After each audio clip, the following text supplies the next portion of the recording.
So Candace Owens, here she is answering a viewer question. The viewer wrote in asking her what conspiracy theories she believes in. And she makes this point about conspiracy theories generally that I think might spark an interesting discussion with us, even though, of course, her reasoning for it is predictably, unsound. Next question, what conspiracy theory do you believe in? Like, I cover this on my show. All the stuff that, first off, conspiracy theory is a term that was created by the CIA to get people off of their tail and to make it seem like they were all crazy. So in general, we should believe in that conspiracy, which is that the CIA, when they want you off of their tail, they try to make you seem like you're a crazy person. I do believe that our country starts wars over the monetary system, and I believe that Capitalism. Our government will kill people that are Americans, people that are overseas, if they believe that there is a threat to their power. And I believe that the government, the deep state, so to speak, is real. That presidents are just puppets that they usually control, which is the reason why they had such a visceral reaction to Trump, who was not within their pocket. So, yeah, I do believe that the presidents are selected before they are even given to us. By whom? And it's easy for them to tell us who to vote for because they control the media, because Operation Mockingbird is real and it still goes on. So the media is telling you who to vote for. Democracy is therefore an illusion. It's a lot of conspiracies I just gave you in about 2 minutes. I mean, so the last part is nonsense, but first of all, conspiracy theory was a term that existed before the CIA. But her point that Sam said this before: if Alex Jones didn't exist, the CIA would create him because his the way that he promotes conspiracy undercuts real conspiracies that she almost dips her toe into there, like that, yes, we assassinate people overseas and topple governments. She doesn't get into the specifics about that because when we do that, it's on behalf of capital and against left-wing groups. The stuff she's talking about, Operation Mockingbird, that was all to plant CIA assets in culture and say capitalism and free market is good. Yeah, but she doesn't. I mean, when she says the monetary system, right? That's her capitalism. That she doesn't. She can't say that. She can't say that. So because she wants to say Jews.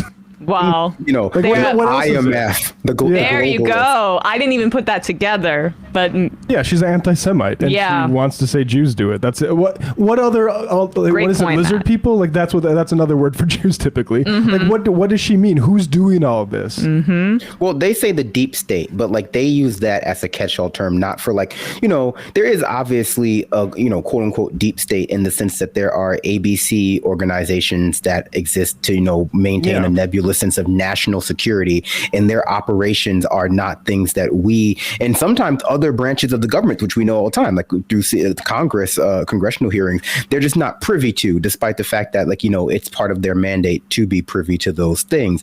I like how she starts the question with first of all of them. She believes in all of the stuff, and then really sticks to the ones that are just generally agreed upon. When people say, "Do you believe in conspiracy theories?" most people don't mean do you believe that the FBI and CIA assassinate people? Because of course they do. They've admitted to that kind of stuff. We've had declassified documents regarding that kind of stuff. COINTELPRO.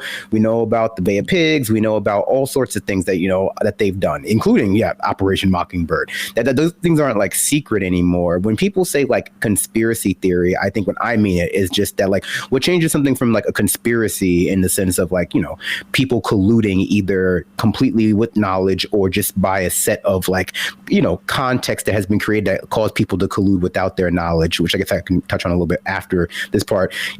That's an obvious thing. What people usually mean, what I mean with conspiracy theory is that you're taking what is an established structure of power, misogyny, sexism, racism, capitalism, and instead of saying that these are the cause of social strife, these are the causes of war, these are the causes of all of these sort of social problems, that it's actually a secret cabal of people who are in no way interested in those things, aren't really interested in capital, aren't really interested in race per se, unless they're Jews, aren't really interested in any of that stuff.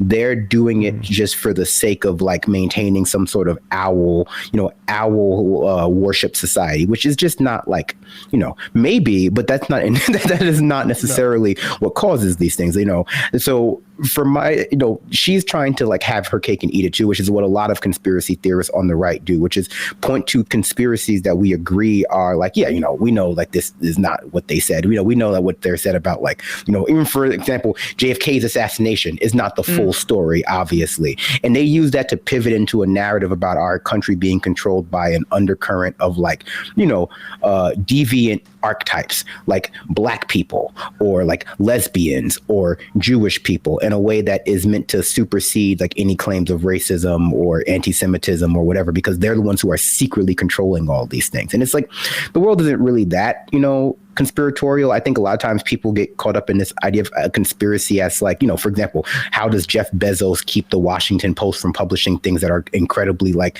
upsetting to power? It's like, well, everyone there knows they have to do that. They don't have to be told. Like, I remember when like people were like, when Bernie Sanders criticized Jeff Bezos for owning the Washington Post, like people who worked there like basically laughed to themselves. Like, you think Jeff Bezos comes down and tells us what to publish? It's like, no, that would be stupid. That would be a stupid and a waste of time. And like, that's what the hiring process, manufacturing consent. And it's just like, and the fact that you can ask that question means that you're aware there are some things that Jeff Bezos would not be happy that would be published, and you probably don't publish them. Like if you were the kind of person who did that kind of thing, you wouldn't be there. Like that's just what, Noam Chomsky has said it. A lot of people have acknowledged that we have various barriers in place, socioeconomic being one of them, educational being one of them. And then finally, the hiring process is another one of them, to establish that no one gets to these positions who are going to upset the apple cart a little too much. And so that's how most conspiracies work. People operating in various silos who have their role and don't need to be told top down what to do, because otherwise you just have this like what's the quote from The Wire? It's like, are you taking notes on this criminal conspiracy? Put that shit away. It's like that's not how they work in the real world.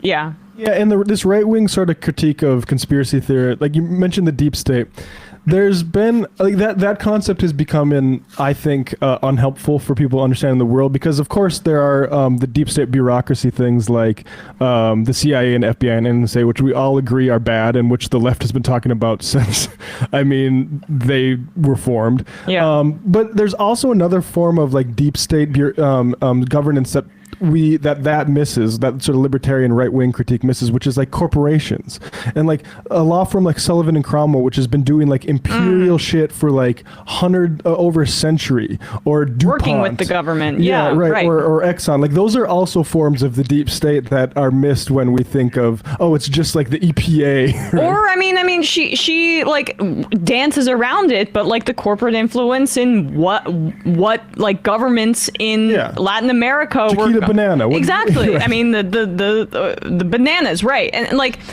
that's the origin of that term. But it's also just interesting to me that she does believe in a ton of conspiracy theories, but she just doesn't classify them as such, because we just played a clip of her yesterday saying that she thinks Zelensky is a part of a money laundering operation and that she doesn't believe in any vaccines for her children at all. Those are conspiracy because of big pharma collusion, she said. So those are conspiracy theories as well. Funny, like even that phrase, big pharma collusion. What does it mean? Which is like, it's not like the capitalists inside are doing it. They're colluding with some secret outside force. Right, to feminize everybody. They would just want to give you the right drugs, but they're colluding with someone who wants to make them bad. Right. Well, yeah, I think that's what they mean by deep state, and that's why they don't necessarily criticize corporations, because their understanding of it is that it doesn't really work that way. It's like, this is where they believe that like there is a secret cabal, in this traditional use of the word, like a secret Jewish conspiracy that controls both government and media and corporations.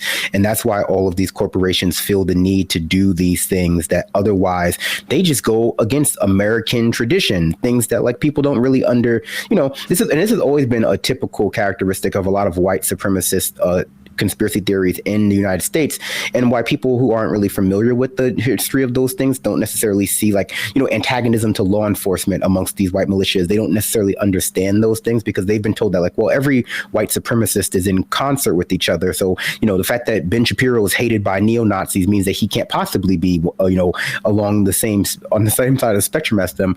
But we know that traditionally, like a lot of white supremacists hate the, quote unquote law enforcement because they think they're controlled by a secret Jewish society who is not doing enough about Black crime, who is, funneling pornography onto our television shows. They're doing all of these things. And, it's a very long history of these kinds of narratives being used to justify both brutal crackdown by the government on position on minority groups, but also to allow right wingers to still feel like somehow they're being oppressed by the same state that other people are complaining about in a more substantial way. And it's like, it's part of the complex victimology of right wingers. And I think what most people are seeing is that a lot more of them are sliding towards the more overtly white supremacist, white nationalist talking points as they've been more, integrated into normal mainstream Republican talking points, and then also onto our like just regular everyday average news. And when you say, you were talking about it or touching on it earlier, Brandon, the conspiracies about cabals also like largely, why it's useful for the right is that it largely absolves capitalism systemically. So then you can make it about a small group of nefarious actors. Maybe I'm kind of just restating what you said, but as opposed to it being systemic. There's a core group of really bad actors who are controlling everything from behind the scenes, like the Netflix show Inside Job. And that's very, I think flattering for people to believe, because the other version of like conspiracies and how the world works, that, there are people who are obviously malevolent actors, at least how we describe them, like military industrial complex, et cetera. But these are being done for like base reasons like money, or they're being done for like more ideological reasons like I love America, or I think that brown people are bad. And like, I think for a lot of Americans, they don't want to engage with the world at that complex of a level. They want to engage in the world of like, yeah, there are some racists out there, but that's not why our society looks the way it does. There are some like people out there who have done bad things, but that's not why there's no structural issue with America. If we just removed a few bad people out the way, we would be in a better place. But, a lot of it is just like completely diffused out into our society. A lot of the conspiracies that we have, that, white supremacy, racism, like things that I would consider to be conspiracies, are maintained by the entire population, or at least require conspiratorial thinking, are maintained by the entire population. But it also allows people to absolve themselves of their contributing role to those sorts of things as well. So, I'm just a suburban dad in Florida who's mad that the Jews control Disney. And it's just like, really? Is that what you think is going on at Disney? Because like a lot of these talking points I hear from people are just like, I don't even think are like, they will claim, and I think this is a funny one that you hear all the time. It's like, well, yeah, we know that anti-Semitism is bad, but we really have to talk about like the way the Jews control Hollywood. Like, it's just a reality, it's just a fact. And it's like, is it a fact? Yeah. It's like who do you mean? Like, do you mean like Jerry Seinfeld and like the Weinstein brothers? Do you mean like, that like not weird period, but like pretty good period between like the late 80s to the like mid to early 2000s where like Jewish comedians were really popular. And so they were in a lot of things like, Jewish landlords. Do you live in like Wisconsin? What are you talking about? But like, a lot of this stuff is like people like extrapolating narratives they have, they've heard about other people's lives or like specific static points in time, and like, putting them on themselves, thinking like, oh, this is why I've noticed that my neighborhood in Iowa has gone downhill. It's because like there are just a few too many Jews in Hollywood. And it's like, come on. Even if we engage with that, it's just like, it's not true at any level. All right. Well, has Candace Owens said any statement whatsoever on her buddy Kanye West? Speaking of conspiracy theories, we covered it yesterday. The closest they've got is Stop linking me to him. It's good that we have diversity of opinions on this network, and we're never actually going to bring them into sort of confrontation for the purposes of our audience to increase understanding. We'll just deal with this behind the scenes and seethe.